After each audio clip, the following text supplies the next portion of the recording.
So we are in the Europa League final, baby. Unai Emery's Red Army all the way to Baku. It's just a shame that not only have we only got 6,000 allocation, but the prices are unbelievably stupid for the fans to get out there. I've seen a couple of people in the comments from my transfer video this morning, or this afternoon by the time I dropped that. So if you haven't checked that out, go back and check that out. That'd be great. Also, stick a thumbs up on the video and subscribe if you're new. That close to 12,000 subscribers now, so thank you very much. But yeah, I see a couple of people saying that it wouldn't cost £2,000. It will. The cheapest flight out to Baku is £979. Then you add on the £121 for the match ticket, that's £1,100. Then you add on a hotel, food, drinks, you're talking £2,000. It is so unrealistic to expect 6,000, which is a joke in itself, to be able to just muster up £2,000 just like that when season ticket renewals and membership renewals, etc., etc., up in a matter of weeks, literally in June. So I think the club need to do more. You know, I think it's a stupid destination to have it, and no disrespect to anybody in Azerbaijan. I'm not trying to mug them off as a country. From what I gather, I've never been there, but from people I know that have, that went there for the Karabag game, absolutely beautiful country, lovely, lovely people. But, you know, at the end of the day, it's a million miles away from anywhere. The majority of the teams that were in the Europa League were based over England, Spain, Germany, sort of over these sides. So, and let's be real, the teams that were more likely to get to the final weren't located that close to Baku. And I understand that they've got to spread it around and this and that, but you know, they're relying on what, 40, 50,000 locals to go and buy a ticket for the game. That can't be right. That ain't right for the fans of the two clubs that have got to the final. So I think Arsenal should do more. Listen, we're sponsored by an airline, Emirates Airlines. So why aren't they chartering flights? Why are Arsenal not getting in contact with Emirates and saying, right, we need 10 planes, we need 11, 12, whatever it may be, that can carry 6,000 people to Baku, go out on the morning of the game, come back the next morning. Do a 24-hour, straight out there, watch the game, get to your hotel, go a kip for a couple of hours, get up and come back. Charge 500 quid a person. Do you know what I'm saying? 6,000, 500 people, that's an awful lot of dough. Add that into the fact that, you know, you've now guaranteed to absolutely sell out. Everyone would go down that route because you're sort of half the price of everyone else, all the other airlines. And you know that you're getting all your fans there safe. They're not having to go and traipse around other countries and get connecting flights or trains and stuff like that. I think it's absolutely ridiculous. I don't understand. I just don't get it. Listen, I understand that you've got to spread it around. You can't have it in the same countries every year. I get that. But it's ridiculous. Like for the Champions League final, the flights to Madrid for Tottenham and Liverpool fans are over £500 to Madrid. If there weren't a Champions League final there on that week, there'd probably be 59 quid, maybe 79 quid return. Instead, 500, 600 pounds, some of them. Absolutely disgusting. And they have priced out so many fans.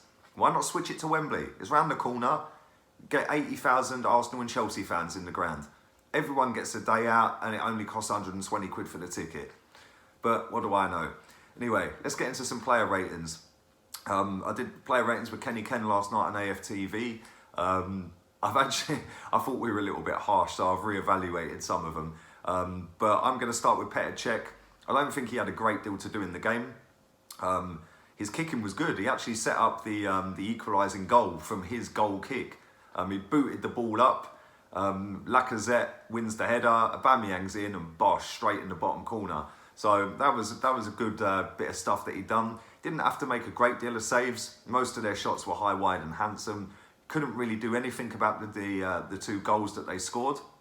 So for me, I'm just going to give him a straight 6.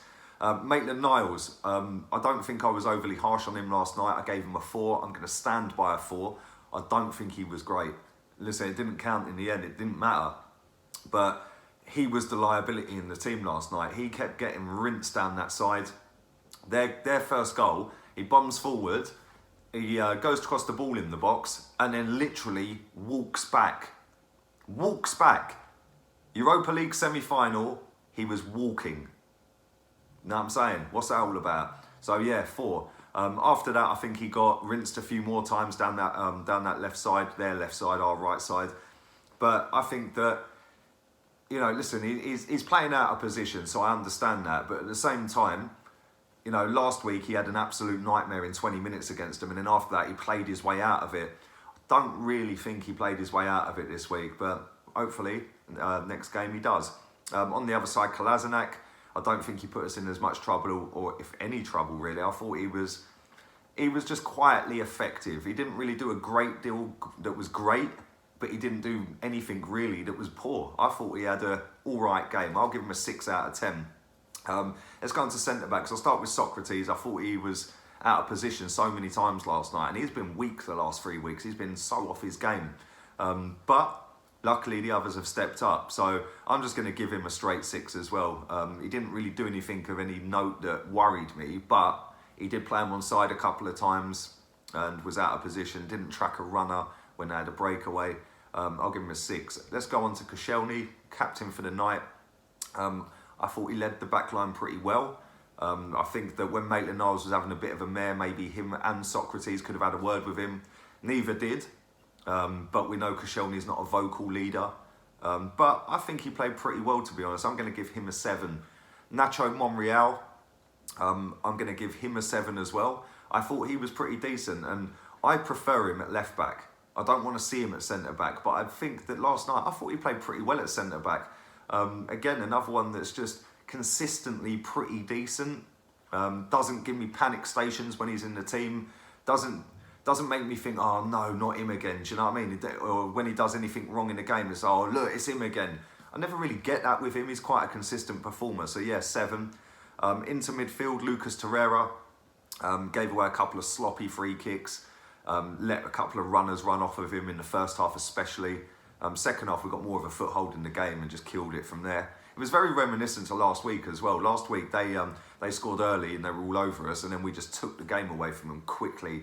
And we did that again last night. So yeah, a bit of a weird game, but I wasn't really scared that we were going to go out. Like, as soon as the game started and as soon as we got that equaliser, I was so confident after that. But I'm going to give Torero a 7. He set up Lacazette's goal. What a goal, by the way.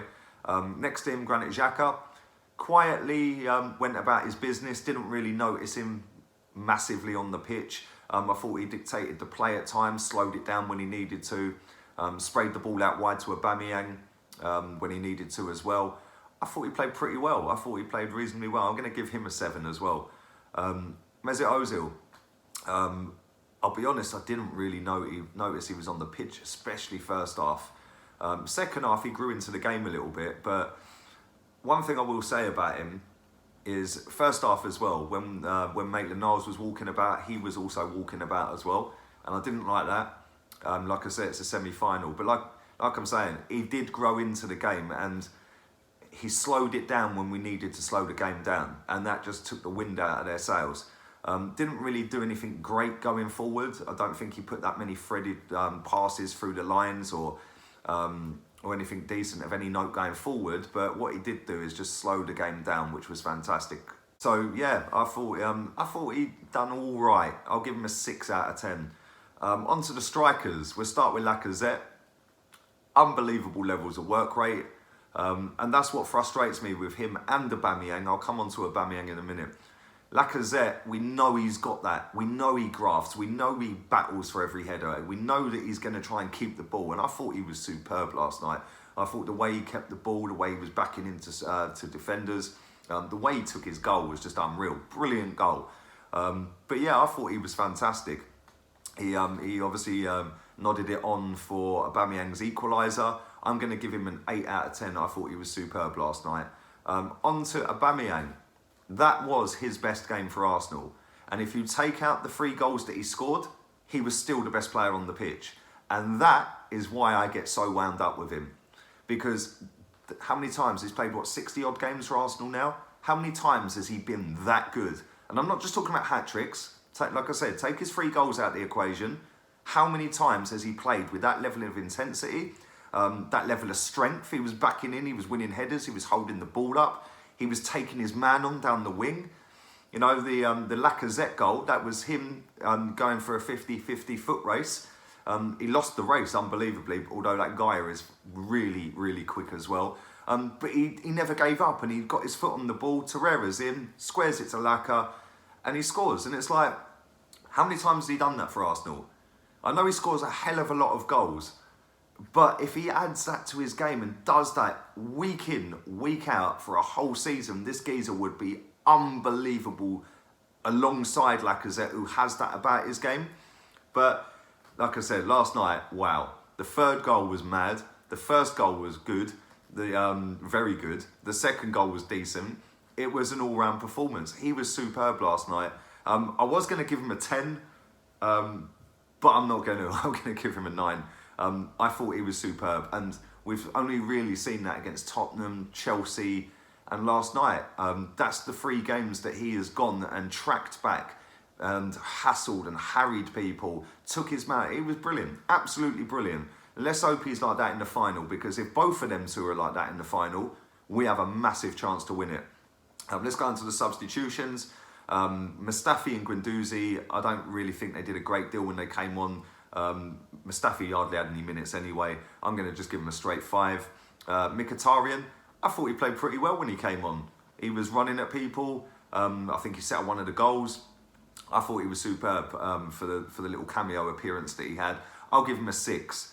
On to Unai Emery, the manager. Set his team up. We started first 5 minutes fairly well, keeping the ball. Then we had the meltdown with the goal.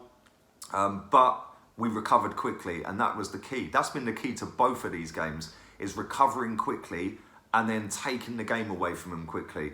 And we done that, and credit to him. Listen, he set that team up home and away. He is the Europa League king, and that's probably why we got him as our manager, to go and win this tournament, to get us back into the Champions League.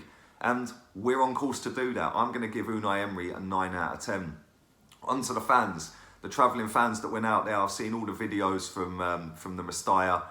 Our travelling away fans are elite. They are elite. They are so unbelievable away from home. Like, they're so loud. You know, all their fans were walking out. You know, they're giving it adios, adios, and all that. I thought they were fantastic. You could just hear them so loud.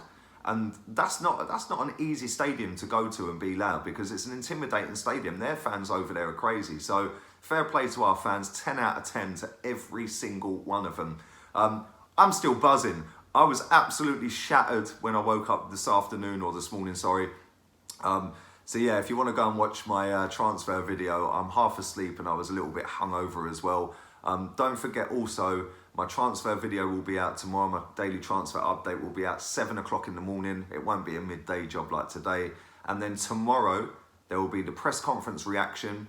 Then there will be the preview for the Burnley game, which is pretty irrelevant now. But tune into that, subscribe, like, and share. I'm out of here. Laters, peeps.